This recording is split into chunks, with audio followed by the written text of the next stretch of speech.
If you're looking for cheap and reliable coins, check the link in the description for FIFA Coin Zone. They're selling for £2 per 100k on the Xbox and about £2 per 100k on the PlayStation. Use the code Josh5 to get 5% off. What's up, lads? Josh here, and welcome back to a new sort of series. And this one is just going to be, it's going to be very similar to what I already do, and it is going to be showing and sort of reminiscing on some of the cards that we've looked at over the past FIFAs. But this one is going to be from FIFA 11 to FIFA 15, and we're going to exclude FIFA 10 because, unfortunately for me, I didn't actually play FIFA 10, and I don't really have any experience with a lot of those cards. So I will just be talking about things from FIFA 11 to FIFA 15, and the topic for today will actually be my favourite players. And today I'm going to be showing you probably my top 5 favourite players in this game, or throughout all these games, of course, from FIFA 11 to FIFA 15. Plenty of games to talk about, and yeah, let's get straight into episode 1.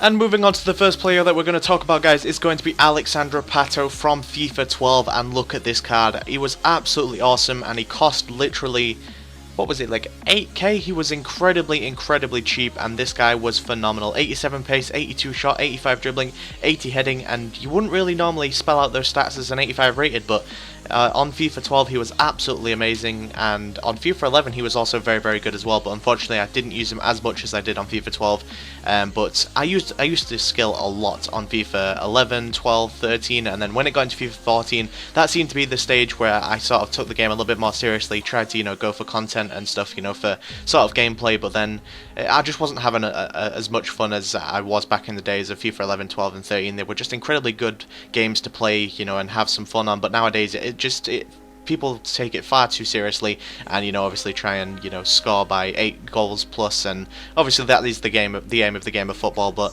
on FIFA you just try and have a bit of fun, and that is what FIFA 11, 12 and 13 was about. But unfortunately since then it has just brought out lots of sweaty people. But anyway, Alexandre Pato, 5-star skiller. I used to love using him, and he is definitely one of my favourite players. And moving on to the next player, guys, is probably going to be the most used silver in any other FIFA, and of course it is going to be FIFA 12 El Shaarawy. And look at that stats. I mean, some incredibly good stats there. 81 pace, 70 shot, 70 passing, and 79 dribbling as well. And the best thing about him, of course, was the 5-star skill moves, and of course the 5-star weak foot. You could hit a long shot from anywhere on FIFA 12 and it would pretty much go in with El Shaarawy. I mean, even with any player, the long shots were pretty ridiculously overpowered on FIFA 11, 12 and 13, and then of course they did start to take the game a little bit more seriously, and obviously try and patch these 40-yard long shots going in pretty much every time. Because I remember I was playing with my right back, I can't remember what his name was, Cicinho I think it was, and just took one chop and then just smashed it from 40 yards, and it would literally go on target or go in every single time. And that was why I loved FIFA so much. It was quite unrealistic, but it was incredibly good fun, the early years of FIFA. But anyway, El Shaarawy from FIFA 12, absolutely amazing, and definitely one of my favourite players. Okay guys, now taking it back a notch, and we're going to go to FIFA 11, and I'm not sure a lot of you have been playing FIFA 11, but FIFA 11 was one of the funnest games to play. It was so unrealistic in terms of just scoring from anywhere, having a good bit of fun, and just not really caring about the score, and that is why I loved FIFA, the early years of FIFA. It was absolutely fantastic to play. But Nyang, absolutely amazing player, and I actually, he literally disappeared from after FIFA 11. I could not find the guy anywhere, but he was playing in the Turkish league for Fenerbahce, and he was absolutely phenomenal. I loved using this guy on FIFA 11. Him and Milan Baroš as a striker partnership in a Turkish league team. It really made me miss the Turkish league team. I think when they kicked out of the game, it was like FIFA 13 or FIFA 14 or either both of them, and of course I lost touch of the Turkish league, and it's really a shame because I really liked using a lot of these players. Like what was that 5-star skiller called? It was like Alexandrinho or something, Alexinho, I can't quite remember his name, but he was a Brazilian cam, non-rare, and he cost like 300 coins, and he was like the best 5-star skill I've ever used. But him, Nyang, Milan Baroš, all fantastic players, but Nyang is definitely one of my favourite players on all FIFAs.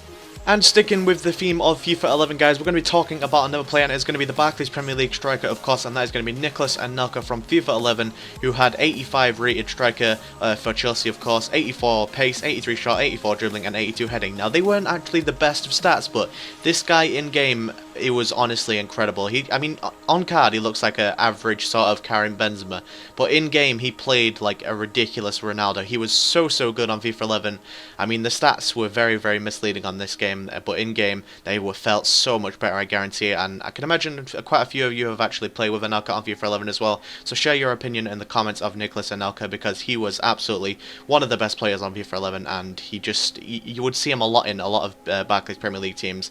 And there wasn't much variety on Barclays Premier League teams. You normally saw him and, you know, some other sweaty guy, but yeah, Nicolas Anelka, absolutely fantastic on FIFA 11. And now let's move on to the final player. And moving on to the final player, guys, we're going to be talking about Fazidis, another 5-star skill moves and guy. And I actually have to apologise, I guess, sort of, for the amount of 5-star skillers that have been in this episode.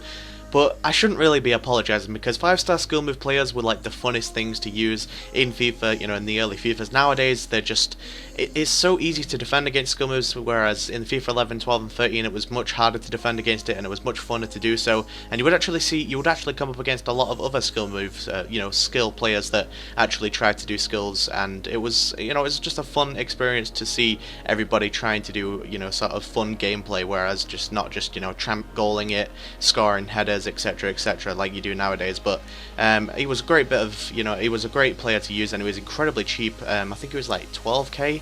I think I quite vaguely remember him being about just under or just over 10k, so very cheap, and he was absolutely fantastic. 5-star skill moves, 4-star weak foot, 88 pace, 66 shot, 69 passing, 79 dribbling, and only 38 heading. But you could still score headers with this guy, because FIFA was pretty bad, you know, in terms of like being realistic in terms of headers and whatnot. Everybody used to score headers, but yeah, Fazidis, absolutely fantastic player when he was in FIFA 12, and unfortunately he got better and better, which means he got unusable, because he's now like a gold non-rare player with like 3 or 4-star skill moves, and nobody really wants to use that nowadays. So unfortunately for him, he's kind of unused. But anyway, when he was in FIFA 12, he was one of my favourite players.